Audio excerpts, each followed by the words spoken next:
Hi friends, मैं हूं एके झा और स्वागत करता हूं आप सबका आपके अपने YouTube channel AK Jha commerce camp पे एक बार फिर से। आइए आज बात करते हैं इशू ऑफ शेयर्स के बाद हम इशू ऑफ शेयर्स से रिलेटेड एंट्रीज, जब कंपनियां शेयर इशू करती हैं तो जर्नल के कौन कौन से एंट्रीज होंगे, जर्नल के क्या क्या एंट्रीज किए जाएंगे, खास करके शेयर इशू करने के बारे में। क्योंकि डिबेंचर्स एंड अदर थिंग्स के लिए हम लोग बाद में बात करेंगे, पहले अभी शेयर्स के बारे में बात कर लें, बिकॉज अभी हम लोग शेयर्स के बारे में डिस्कस कर रहे थे लास्ट वीडियोस में। तो अभी बात करेंगे हम लोग कि इशू ऑफ शेयर्स कैसे होता है। जो फंडामेंटली जो इशू ऑफ शेयर्स किया जाता है, मैंने कहा था कि कंपनियां शेयर्स को दो तरीके से इशू कर सकती है, पहला फॉर कैश और दूसरा for other than cash. For cash में भी तीन तरीके होते हैं, at par, at premium, at discount. और उसके अलावा जो हम नेचर की बात करें तो दो तरीके से, दो बेसिस पे कंपनियां शेयर इशू करती है, इन लमसम और इन मल्टीपल इंस्टॉलमेंट्स। ठीक है, इसके बारे में हम लोग चर्चा कर चुके हैं ऑलरेडी। तो अभी हम बात करेंगे कि कंपनियां जो है वो जर्नल एंट्रीज करती है, तो कंपनी के बुक में जर्नल एंट्री कैसे कैसे होगा वो देखते हैं। तो सबसे पहला है इन लमसम। लमसम में अगर कंपनियां लमसम में एक बार में, अगर मान लीजिए कि कंपनी ने 1000 शेयर इशू किए हैं और एक शेयर का जो वैल्यू है वो है 10 रुपया, तो कंपनी आपसे 10,000 रुपया एक बार में मांग लेगी, तो उसको बोलते हैं हम लोग इन लमसम। क्या बोलते हैं? इन लमसम। चले, तो इन लमसम अगर कंपनियां शेयर इशू करती है और एक बार में पेमेंट रिसीव करती है तो उसको बोलते हैं हम लोग इन लमसम।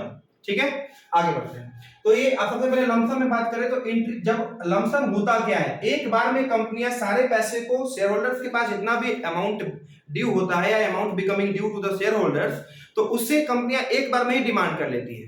अगर 1000 शेयर है 10 रुपए के हिसाब से है तो 10,000 रुपया एक बार में मांग लेगी। तो इसमें जो है वो एप्लीकेशन और अलॉटमेंट दोनों का पैसा कंपनियां एक ही बार में ले लेती है। कितने बार में भैया?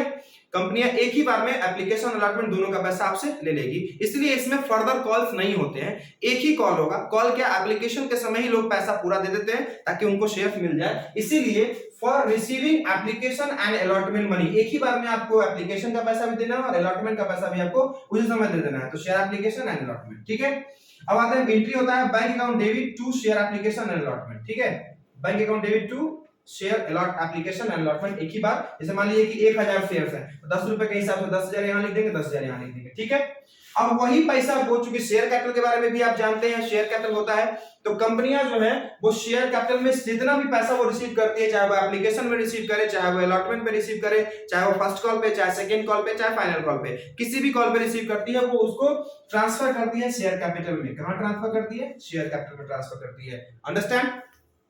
ये हो गया आपका पहला केस। वही 10,000 रुपया को हम यहाँ पे ट्रांसफर कर देंगे, क्योंकि एप्लीकेशन अलॉटमेंट एक साथ हो गया, सेटलमेंट हो गया। लेकिन समटाइम्स या मैक्सिमम टाइम्स, यूं कहें कि मैक्सिमम टाइम्स कंपनियां जो है वो शेयर होल्डर से पैसे जो है वो इंस्टॉलमेंट में लेती है। इंस्टॉलमेंट मतलब मल्टीपल इंस्टॉलमेंट में आपको पैसे जो अमाउंट जो है वो ड्यू करेगी। तो सबसे पहले तो उसमें कितना इंस्टॉलमेंट होता है पहले देख लेंगे। Application, allotment, first call, second call and final call. Maximum कंपनियां पांच बार में आपसे पैसे मांगेंगी, 5 टाइम्स में। उसके आप पहले अगर हम बात करें तो मतलब 5 बार मैक्सिमम, लेकिन मिनिमम जो है वो एक बार में। अब जनरली 4 बार में मांगती है। Application, allotment, first call and second and final call को एक साथ रखा जाता है। ठीक है, चलिए इस पे बात करते हैं। तो अगर टुकड़ों में मांगती है तो यहाँ लिखा हुआ है in multiple installments. In multiple installment means to say कि बहुत सारे इंस्टॉलमेंट में आपसे कंपनियां पैसा लेगी। तो वो है पहला, इसमें एप्लीकेशन आता है। तो जब कंपनियां एप्लीकेशन का पैसा रिसीव करती है, मान लीजिए कि 10 रुपया है, उसमें 2 रुपया एप्लीकेशन का है, तो 1000 शेयर पे ही बात करेंगे। तो एंट्री होगा bank account debit to equity.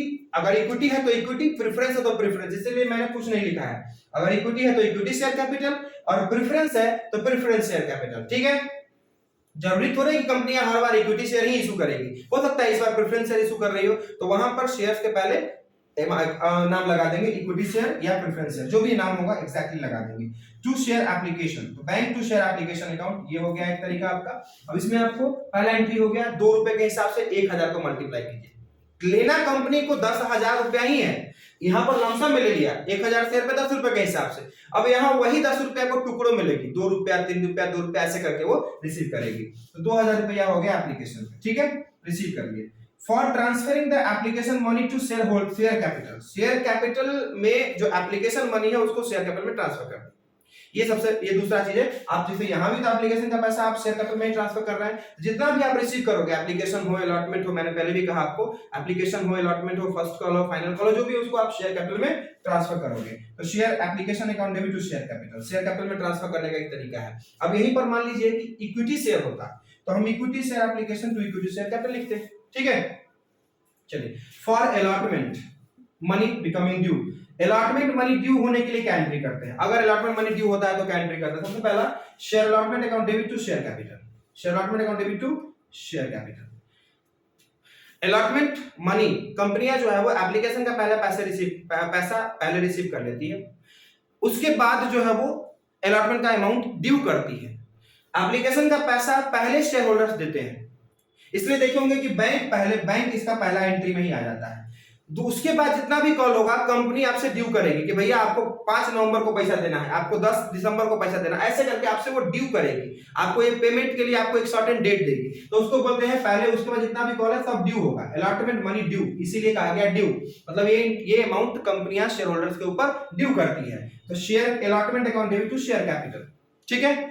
उसके बाद आ गया फॉर अलॉटमेंट मनी रिसीव्ड, अगर अलॉटमेंट मनी रिसीव करते हैं, रिसीव करने का मतलब हुआ कि अगर हम पैसा अलॉटमेंट का जो अमाउंट है, अलॉटमेंट का जो ड्यू है, मान लीजिए कि 3 रुपया है अलॉटमेंट का अमाउंट, तो 1000 शेयर पर 3 रुपए के हिसाब से 3000 रुपया होगा, 3000 यहाँ पे लिख देंगे, 3000 यहाँ पे लिख देंगे, बात समझ में आया?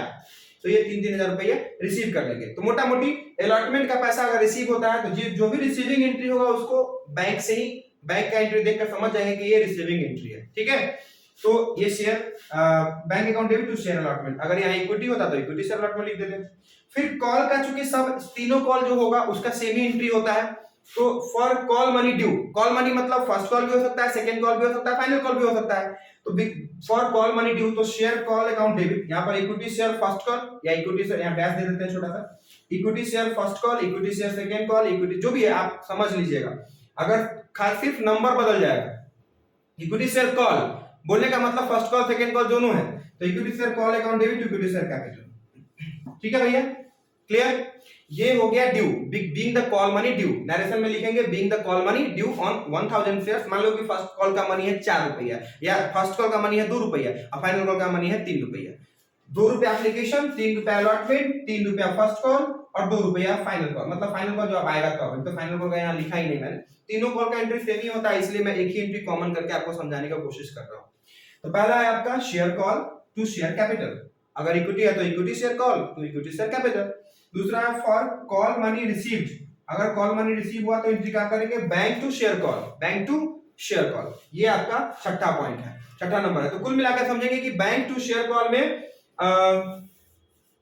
रिसीव जब करेंगे कॉल मनी, चाहे वो कोई भी कॉल हो, अगर बैंक टू फर्स्ट कॉल, अगर फर्स्ट कॉल का पैसा रिसीव कर रहे हैं तो एंट्री करेंगे bank account debit to share first call, अगर सेकंड कॉल का पैसा रिसीव कर रहे हैं तो एंट्री करेंगे bank account debit to share second call, अगर फाइनल कॉल का पैसा रिसीव कर रहे हैं तो लिखेंगे bank account debit to share final call. जो भी है उसको उसी तरह से रिसीव करें, जैसे आप रिसीविंग एंट्री देखेंगे जब भी तो आपको उसमें बैंक मिलेगा, यहाँ भी रिसीविंग एंट्री एप्लीकेशन का, यहाँ देखिए अलॉटमेंट का रिसीविंग एंट्री, यहाँ पे आपको कॉल का रिसीविंग एंट्री है। तो अगर आप चाहते हैं तो स्क्रीनशॉट ले सकते हैं, ये आपका एंट्री है, journal entry related to the issue of shares.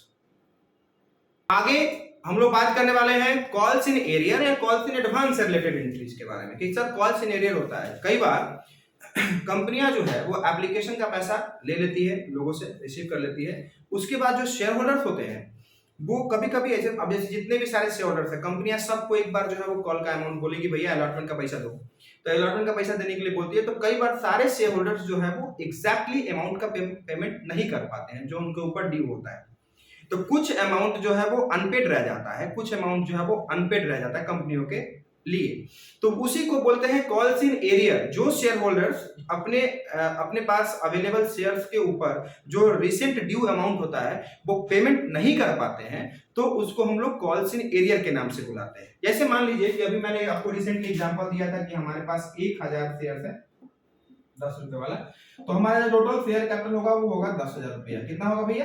10,000 रुपया, ठीक है। इशू शेयर करेंगे तो 10,000 रुपया हमारा टोटल अमाउंट आएगा।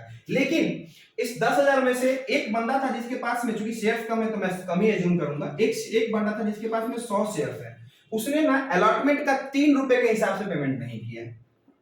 तो 3000 नहीं मिला, 300 रुपया नहीं मिला, तो मतलब कुल मिला के 9700, मतलब जो हमारा शेयर कैपिटल है वो घट गया। तो इससे ये पता चलता है कि कॉल्स इन एरियर जो होता है वो शेयर कैपिटल को घटा देता है, ठीक है, यानी कि आपका कॉल्ड अप कैपिटल को घटा के वो exactly paid up capital convert कर देता है। जरूरी नहीं है कि called up capital paid up capital different हो, एरियर होता है तभी दोनों डिफरेंट होता है, ठीक है। तो ये आपका छोटा सा, जैसे आप मान लीजिए अमाउंट कर रहे हैं, अलॉटमेंट का ड्यू कर रहे हैं, एक एंट्री था अभी आप लोगों ने देखा कि अलॉटमेंट मनी ड्यू, तो अलॉटमेंट मनी ड्यू में एंट्री था 1000 इंटू 3 यानी कि 3000 रुपए। अब मान लीजिए कि एक बंदा है जो अलॉटमेंट का पैसा नहीं दिया, तो कॉल्स इन एरियर को शो करने के लिए आप शो जब करेंगे, ये एंट्री तब होगा जब यहाँ एंट्री होगा bank account debit, calls in arrear account debit to share allotment या कॉल, जो भी है जिस पे एरियर होगा उस पे लिखेंगे। एप्लीकेशन पे एरियर नहीं होता, इसलिए मैंने एप्लीकेशन लिखा ही नहीं वहां पे, इस बात का पूरा ध्यान रखिएगा। अब मान लीजिए कि इस फॉर्म एंट्री करेंगे तो यहाँ करेंगे 3000 रुपया, इस लाइन को मिटा देते हैं, यहाँ करेंगे 3000 रुपया, यहाँ करेंगे आपका 2700 और यहाँ करेंगे 100 शेयर के हिसाब से 3 रुपए के हिसाब से 300 रुपया। तो कुल मिला के हमारा जो बैंक से रिसीव हुआ 2700 रुपया हुआ। ये एंट्री तब करेंगे जब हम कॉल्स इन एरियर को शो कर रहे हैं बुक ऑफ अकाउंट में या जर्नल एंट्रीज में। Sometimes somebody does not show the calls in arrear account in the book of account, ठीक है। तो यहां पर हम क्या एंट्री कर सकते हैं, bank account debit to share allotment, क्योंकि हम अलॉटमेंट के बारे में बात कर रहे हैं, ठीक है, अलॉटमेंट के बारे में बात कर रहे हैं, तो अलॉटमेंट यहां पर आप सीधे 2700 लिख देंगे, आप एरियर को शो नहीं करेंगे, ठीक है। ये भी तरीका है, बेसिक तरीका आपका ये है, कॉल्स इन एरियर को शो करें, ज्यादा अच्छा है। नहीं करना चाहते हैं 2700 रुपया सीधे बैलेंस करके लिख दें, क्योंकि अलॉटमेंट पे आपका ड्यू था 3000 और आपको रिसीव हुआ मात्र 300 रुपया कम, यानी 2700 रुपया आपका रिसीव हुआ। वो 300 रुपया जो था आपका कॉल्स इन एरियर था, ठीक है। अब मुझे लगता है समझ में आ रहा होगा। अगर यही चीज कॉल यही जो है आपको कॉल पे होता, फर्स्ट कॉल पे, सेकंड कॉल पे, फाइनल कॉल पे, तो वही एंट्री हो जाता, बस अलॉटमेंट की जगह पे नाम क्या चला जाता है यहाँ पे, फर्स्ट कॉल या सेकंड कॉल या फाइनल कॉल, ठीक है, ध्यान रहेगा इस बात का। अब एरियर अगर मान लीजिए एडवांस है, एरियर का तो हो गया, अगर मान लीजिए कि एडवांस है, अगर इसके बाद जो है वो एडवांस है, तो एडवांस का क्या एंट्री करेंगे, कोई ऐसा शेयर होल्डर है जिसने आपके अलॉटमेंट पे ही फर्स्ट कॉल का पैसा दे दिया। अब मान लीजिए कि मैंने अभी थोड़ी देर पहले इमेजिन किया था, आपको जो मैंने एग्जांपल दिया था उसमें इमेजिन क्या किया था कि 2 रुपया है एप्लीकेशन पे, अलॉटमेंट पे भैया 3 रुपया, फर्स्ट कॉल पे 3 रुपया और सेकंड कॉल पे 2 रुपया, ठीक है। ये आपका अपना जो है अमाउंट का डिस्ट्रीब्यूशन था। एप्लीकेशन का वेटेज 2 रुपया, अलॉटमेंट का 3 रुपया, फर्स्ट कॉल का 3 रुपया और फाइनल कॉल का 2 रुपया। समझ रहे बात को, ये क्लियर हो गया। अब जो है आपका bank account debit to share allotment, ये एक फंडामेंटल है, bank account debit to share allotment, ठीक है। ये अगर हम रिसीव करते हैं अलॉटमेंट पे, कोई बंदा आके हमको कहता है कि भैया मेरे पास जो है ना वो 50 शेयर है और हम जो है फर्स्ट कॉल का पैसा 150 रुपया जो है, फर्स्ट कॉल पे चूंकि 50 शेयर पर 3 से मल्टीप्लाई करेंगे तो 150 हो जाएगा, फर्स्ट कॉल का पैसा जो है भैया हम आपको अलॉटमेंट के साथ दे दे रहे हैं, ठीक है। तो मान लीजिए कि अलॉटमेंट के साथ दे रहा है तो कॉल्स को मिटा देते हैं। तो अलॉटमेंट का पैसा, अपना अलॉटमेंट का पैसा कितना है, 3000 रुपया, अलॉटमेंट का अपना ड्यू कितना था 3000 रुपया, और इस बंदे ने आकर के 150 रुपया एक्स्ट्रा दे दिया, तो अलॉटमेंट पे टोटल हम कितना रिसीव करेंगे, एंट्री होता है bank account debit to share allotment account to calls in advance, ठीक है। एडवांस को क्रेडिट में शो करते हैं, एरियर को डेबिट में शो करते हैं। अब सर ये एडवांस क्या है, जब वही बंदा जब फर्स्ट कॉल का ड्यू करेंगे तो वो बंदा हमको 150 रुपया नहीं देगा, मतलब फर्स्ट कॉल का 150 रुपया हमको नहीं मिलेगा। फर्स्ट कॉल का जब अमाउंट 3000 ड्यू होगा वहां पर वो एडवांस मेकअप हो जाएगा, क्योंकि बंदा एडवांस नाम से दिया था हमको, ठीक है। तो ये है आपका calls in arrear, calls in advance, issue of shares कैसे करते हैं, एट पार का रिलेटेड ये एंट्री था। अभी जो एंट्रीज हमने बताया वो आपको एट पार से रिलेटेड था। एट प्रीमियम, एट डिस्काउंट हम लोग नेक्स्ट क्लासेस में बात कर लेंगे, नेक्स्ट वीडियो में बात कर लेंगे। तो अभी के लिए इतना ही रहने देंगे। Calls in arrear, calls in advance से रिलेटेड एक्स्ट्रा एंट्रीज आपके ऑलरेडी अवेलेबल है, आप चाहें तो इसका भी स्क्रीनशॉट ले सकते हैं। और अगर आपको वीडियो पसंद आया हो, जाहिर सी बात है पसंद आया ही होगा, तो अपने फ्रेंड्स को भी सजेस्ट करें, शेयर करें उनको भी, ताकि उनका भी जो है वो प्रिपरेशन अच्छे से हो पाए। क्लास 12 के लिए कंपनी बहुत इंपॉर्टेंट रोल प्ले करता है, खास करके आप अगर आपका बेसिक छूटा हुआ है तो जुड़े रहे हमारे साथ और बेल आइकन को भी हिट कर देंगे, ताकि आने वाले वीडियोस की जानकारी आप तक सबसे पहले मिले। और हम आपके बीच डेली अवेलेबल रहेंगे कोई ना कोई नए वीडियो के साथ। कल भी हम लोग अगले वीडियो में भी कल या जो भी वीडियो हम सेशन जब चालू होगा तो अगले वीडियो में भी हम कंपनी के बारे में, issue of shares at premium at discount. Discount तो पढ़ना नहीं अपने को, तो प्रीमियम हम लोग बात कर लेंगे, बट डिस्काउंट के एक दो एंट्री, ताकि डिस्काउंट का कंसेप्ट आपका क्लियर हो जाए, उसका भी हम लोग जो है वो इंफॉर्मेशन देख लेंगे, समझ लेंगे। तब तक के लिए बाय, थैंक यू।